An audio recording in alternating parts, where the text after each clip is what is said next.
8 సంవత్సరాలకు మధ్యలో ఒక 1 ఇయర్ నేను రానని ఒక రోజు ఇంట్లో డుమ్మ కొట్టి కూర్చుంటే 1000 రూపాయలు పెంచితే 8000 అయింది. తర్వాత లాక్డౌన్ వచ్చింది. అందరికి వచ్చిందా నా ఒక్కదానికి వచ్చింది?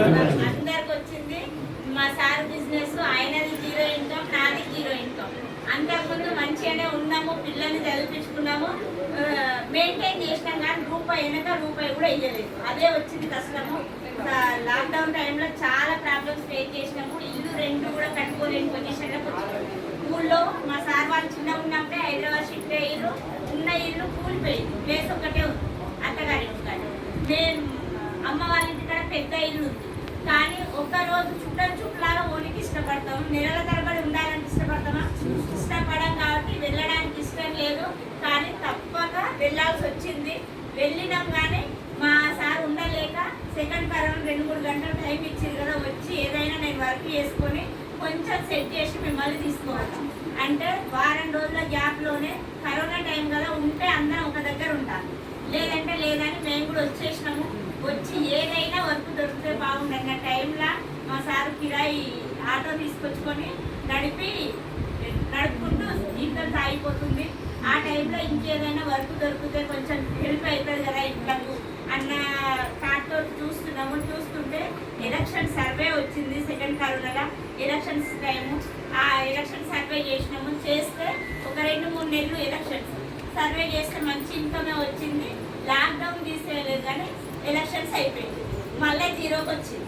వచ్చి ఏదైనా వర్క్ దొరికితే బాగుందని రోజు అనుకుంటున్న టైంలో ఈ వెస్టింగ్ ప్లాట్ఫామ్ పరిచయం అయింది.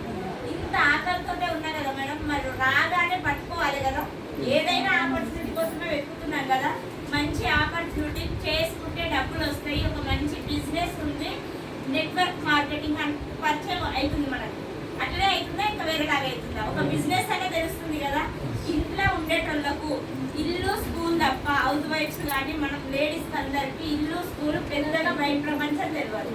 బిజినెస్ అనే వరకు ఎట్లా అనిపిస్తుంది? ఇది మనక్కడ సెట్ అవుతుంది. బయట బాగా పరిచయాలు ఉన్నోళ్ళు బయట తిరిగేటోళ్ళకు సెట్ అవుతుంది. ఇది మన నుంచి కాదని మైండ్ అనుకుంటున్నామా అనుకోండి. అట్లనే అనుకొని బిజినెస్ అనే వరకు నా మైండ్లోకి వెళ్ళలేదు. నేనే నా పక్కలతో సరిగ్గా మాట్లాడితే చేత కాదు, నేనే బిజినెస్ చేస్తా, చెయ్యలేదు, ఇది నేను చేసేది కాదు అని ఫిక్స్ అయిపోయినా. నా ఫ్రెండ్ నాకు చెప్తా ఉంది, 3 నెలలు సతాయించిన మేడంని. ఆమె చెప్తుంటే స్టార్టింగ్ వచ్చే ఫస్ట్ ఏమనుకుంటాం మేడం, చెప్పారు పిలవగానే వచ్చినా మీరు అందరూ ఎన్నిసార్లు పిలిపించుకున్నారు? దీంట్లో జాయిన్ అయిన ఒకటేసారి ఫోన్ చేసి ఉంటున్నా, పదే ఫోన్ చేస్తున్నా. పదే ఫోన్ చేస్తే మనకేమనిపిస్తుంది? నేను పోతే వీళ్ళకి ఎంత లాభం ఉంటుంది, నేను కొంటే వీళ్ళకి ఎంత లాభం ఉంది అనిపిస్తుందా లేదా? నేను నా ఫ్రెండ్ సర్వశ్రీ మేడం ఒకటే స్కూల్లో టీచర్స్, పొద్దున సాయంత్రం రోజు కలిసిపోయేటలో కలిసి వచ్చేటప్పుడు. ఒకటే స్కూల్లో టీచర్స్, ఆమె హయ్యర్ సెక్షన్, నేను లోయర్ సెక్షన్. అటువంటి ఆమె బెస్ట్ ఫ్రెండ్స్ అన్నట్టు. ఆమె చెప్తేనే నాకు ఇట్లా అనిపించిందంటే, కొత్త వాళ్ళు చెప్తే నమ్ముతారు ఎవరన్నా? నేను పోతే ఇంతగానం చెప్తుందంటే నేను దీంట్లో ఏదన్నా తీసుకుంటే నాకు లాభం వచ్చేటట్టుంది, అందుకే ఇంతగానం భయపడి పడ్డదన్న మైండ్ సెట్ తోటి నేనున్నా. 3 నెలలు సతాయించి నేను వెళ్ళకపోతే మా ఏరియాలో ఒక మీటింగ్ అరేంజ్ చేసింది. ఇప్పుడు హోమ్ మీటింగ్స్ పెట్టిస్తారా? అట్లా హోమ్ మీటింగ్ అరేంజ్ చేస్తే ఇప్పుడున్న టాప్ అప్లైనర్స్ అందరూ ఆ మీటింగ్ దగ్గరకు వచ్చిండ్రు. ఎవరెవరంటే మనకు టీయూసీ సైదుల్ సార్ గారు, శ్రీనివాస్ సార్ గారు, తర్వాత పాండు సార్ గారు, వీళ్ళందరూ వచ్చిండ్రు. అప్పుడప్పుడే వాళ్ళ జర్నీ స్టార్ట్ అవుతుంది. హోమ్ మీటింగ్కి వచ్చింది. అప్పుడే వాళ్ళు మంచి డ్రెస్ కోడ్ తోటి బ్యాగ్లు వేసుకొని బ్యాగ్లో సప్లిమెంట్స్ పెట్టుకొని వచ్చింది. వస్తే వాళ్ళని చూసి వరకు డ్రెస్ కోడ్ ఏమనిపిస్తుంది ఇంట్లో ఉండేటోళ్ళకు? రేపు దీంట్లో పోతే మనం కూడా ఇట్లనే బ్యాగ్లు వేసుకొని ఇల్లు తిరగాలనేమో, అమ్ముకోవాలనేమో. ఎందుకంటే వినలేదు, అదేంటో తెలియక ముందు మైండ్ ఇట్లున్నాయి అన్ని అనుకొని ఇంకా ఊకే పిలుస్తుంది కదా. మళ్ళీ మీటింగ్ వస్తలేదని మన ఏరియాలో మీటింగ్ పెట్టిస్తుంది. ఇప్పుడు పోకపోతే కూడా బాగుండదు అని టీవీ ముందర కూర్చునే బదులు 1 గంట సేపు ఆడ పోయి కూర్చుంటే వచ్చిందని అనుకుంటుంది అనే మైండ్ సెట్ తోటి వెళ్ళి ఆడ కూర్చున్నా మేడం. 20-30 మంది మీటింగ్లో నేను ఒక పర్సన్ని. అక్కడ సార్ వాళ్ళు నెగిటివ్ తోటే కూర్చుంటే సార్ ఇప్పుడు సార్ చెప్పింది కదా మొత్తం క్లారిటీ, కంపెనీ ప్రొఫైల్ మొత్తం చెప్పి దీంట్లో ఇన్వెస్ట్మెంట్ లేదు, డబ్బులు నువ్వు కట్టేది లేదు, వేరే వాళ్ళతో కట్టిపించేది లేదు, నీకు కావాల్సిన వస్తువు లేదు. ఇన్నేళ్ళ నుంచి బయట అయితే మనం రోజు వాడుకునే వస్తువులు వాడుకోవాలి కదా. అక్కడ కొనేదేదో నీకు ఏవైతే అవసరమో అవే వస్తువులు ఇక్కడ తీసుకోండి. షాప్ ఒక్కటి చేంజ్ చేయమంటారు. ఇంత కొనమని చెప్తలేదు. ఇవే కొనమని కండిషన్ పెట్టలేదు. అవేవో నీకు కావాల్సినవి అక్కడ కొనే బదులు ఇక్కడ కొనుక్కుంటే అవి ఎట్లున్నాయి మేము ఇంతగానో చెప్తున్నాం బాగున్నాయి అని. అవి బాగున్నాయి అనేవి ఎట్లా తెలుస్తుంది మనకు? వాడితే తెలుస్తుంది కాబట్టి ఒక్క నెల షాప్ చేంజ్ చేసి చూడండి, మీకు మంచిగా అనిపిస్తుంది, కంటిన్యూ చేయండి.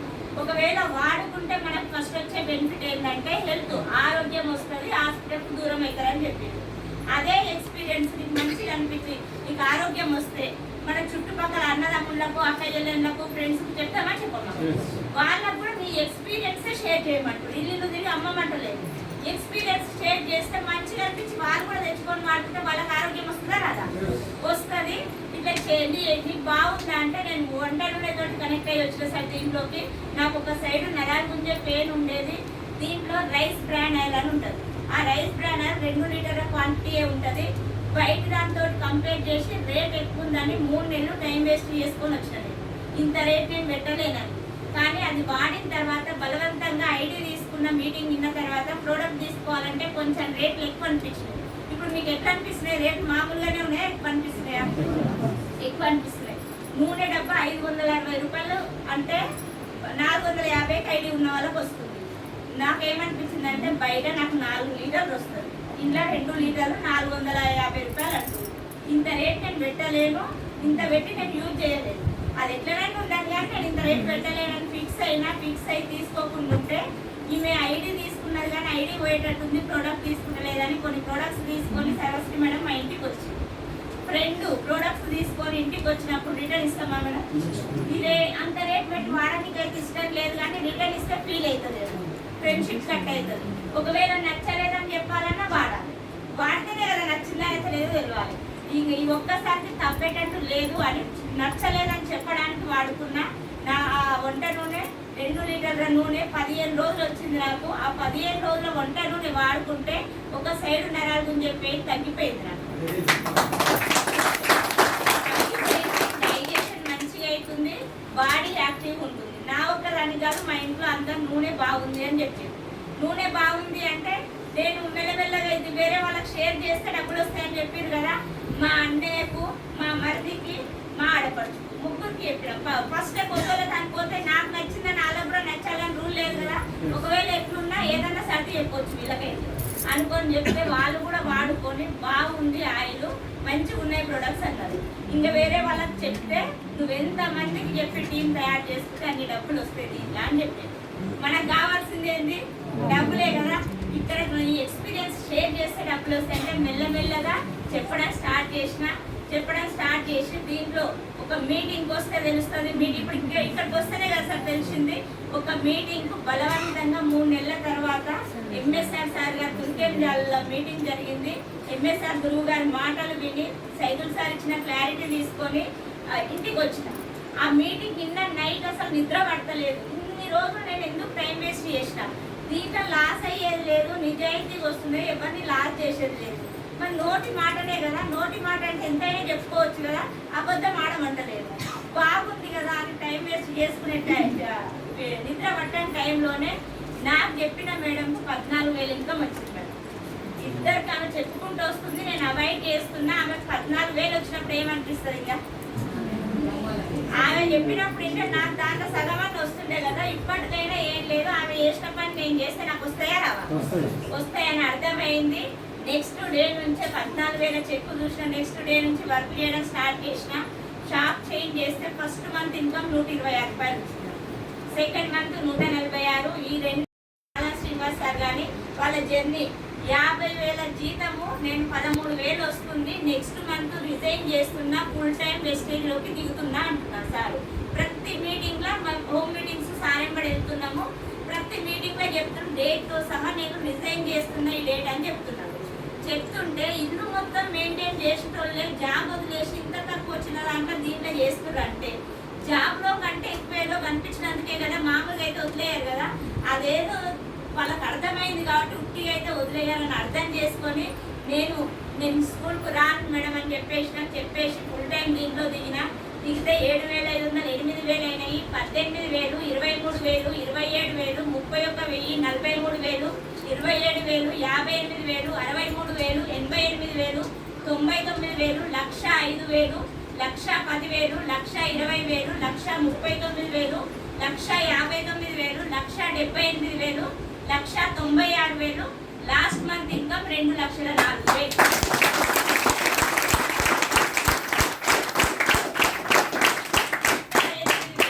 నాది నా భర్తది కలిపితే 30,40,000. అదే దాంట్లో ఇల్లు రెంట్, పిల్లల్ని చదివించుకో, నాకు ముగ్గురు పిల్లల్ని చదివించుకోవాలి, ఇల్లు రెంట్ కట్టుకోవాలి, ఇంట్లో చూసుకోవాలి, అప్పులు ఉంటాయా ఉండవా, అప్పులు తీర్చుకోవాలి. ఏదన్నా కొనాలనే ఆలోచన వస్తుందా? అన్నిటికీ అడ్జస్ట్మెంట్ అయ్యే జీవితము. అటువంటి లైఫ్లో దేవుడే ఒక ఆపర్చునిటీ మన కష్టం చూసి పంపించడానికి గట్టిగా పట్టుకొని వర్క్ చేస్తే టోటల్గా ఈరోజు నా లైఫ్ చేంజ్ అయ్యింది. నా పిల్లలకు సెకండ్ హ్యాండ్ సైకిల్ కూడా కొనే ఆలోచన లేని నాకు మొన్న డిసెంబర్ 26, 2023 రోజు 14 లక్షల కియా సోనెట్ కార్ గిఫ్ట్ చేశాను.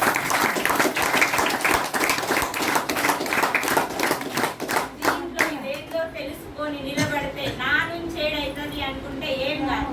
వాళ్ళ నుంచి అయినప్పుడు నా నుంచి ఎందుకు కాదు, వాళ్ళు చేసిన పని నేను కూడా చేస్తా అనుకుంటే ప్రతి ఒక్కరితో అవుతుంది మేడం. స్టార్టింగ్ లో డబ్బులు రావు సార్ అన్నట్టు, ఆ డబ్బులు రానప్పుడు మేము రానప్పుడే నువ్వు నిలబడితే ఖచ్చితంగా ఏదో ఒక రోజు మనకు సక్సెస్ వస్తుంది. నాకు మాటలు రావని సార్ హోమ్ మీటింగ్కి వచ్చిందని చెప్తాను కదా, ఒక క్వశ్చన్ అడిగిన సార్ మొత్తం మీటింగ్ అయిపోయినాక, మీరు ఇంతగానం 1-2 గంటల నుంచి ఇంత క్లియర్గా ఎక్స్ప్లెయిన్ చేస్తారు సార్, నాకు అంత ఓపిక లేదు, నాకు చెప్పడానికి రాదు అసలు, నాకు మాటలే రావు, మీకు ఏ విధంగానన్నా డబ్బులు వస్తాయి, నాకు డబ్బులు ఎట్లా వస్తాయని అడిగిన సార్ ఆన్సర్ ఏం చెప్పిందంటే, నిన్ను మాట్లాడమని ఎవరన్నారు మేడం, మీకు తెలిసిన వాళ్ళను మీకు 1 గంట టైం అడిగి ఈ ఏరియాలో ఉన్నారని 1 గంట టైం అడిగి కూర్చోబెట్టి నాకు ఫోన్ చేయి, నేనే వచ్చి వాళ్ళకి అర్థమయ్యేటట్టు చెప్తా అని చెప్పాడు. ఆ రోజు నుంచి ఈ రోజు వరకు కూడా నేను చేసే పని ఇదే సార్. సార్ తోటి జర్నీ చేస్తూ మెల్లమెల్లగా చెప్పడం నేర్చుకొని చెప్పుకుంటూ మా నుంచి కానీ సార్ని ఇన్వైట్ చేసి సార్తో చెప్పించుకుంటూ ఇట్లా హోమ్ మీటింగ్స్ అటెండ్ అయ్యి నాకు తెలిసిన వాళ్ళని మీటింగ్స్ అటెండ్ చేపిస్తే వచ్చిన సక్సెస్.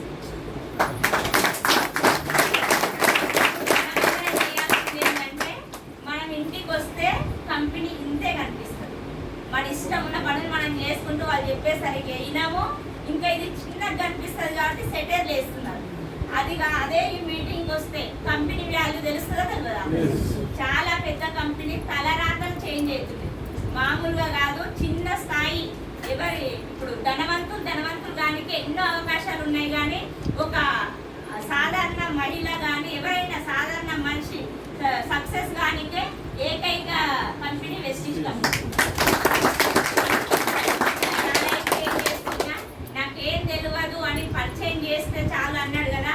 ఫస్ట్ ఎవరిని పరిచయం చేసిన అంటే మా అన్నయ్య, ఇప్పటిదాకా మాట్లాడింది కదా కేదార్ అన్న, అన్నయ్యని పరిచయం చేస్తే ఈరోజు ఈ 18 లక్షల కారు మాకంటే 1 ఇయర్ ముందే అన్నయ్య తీసుకున్నాడు. 18 లక్షల కారు 1,53,000 నెలకు తీసుకుంటున్నాడు.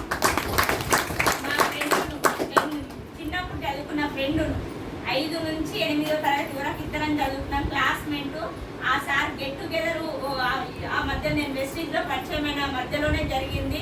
ఫోన్ నెంబర్ దొరికి 20 సంవత్సరాల తర్వాత మళ్ళీ పరిచయం అయ్యి ఏం చేస్తారంటే ఇట్లా గవర్నమెంట్ జాబ్ ఎలక్ట్రిసిటీ డిపార్ట్మెంట్ అంటే మెల్లమెల్లగా ఫోన్లు చేసుకుంటా నేను ఇట్లా ఒక దాంట్లో కంపెనీలో వర్క్ చేస్తున్నా, బిజినెస్ బాగుంది, ఇన్వెస్ట్మెంట్ లేదు అంటే నిన్నెవరో చాలా ముంచుతుర్రు, నువ్వు ఇంట్లో నుంచి బయటికి వెళ్ళావు కదా, గట్టిగానే ముంచుతుర్రు, ఇది బయట ప్రపంచం తెలియదు కాబట్టి నువ్వు నాకు చెప్తున్నావు, ఇంకెవరికి చెప్పకు, ఇంటి దగ్గర ఊకే గమ్మున స్కూల్ పో, రోడ్డు మీద పడతావు అన్నాడు.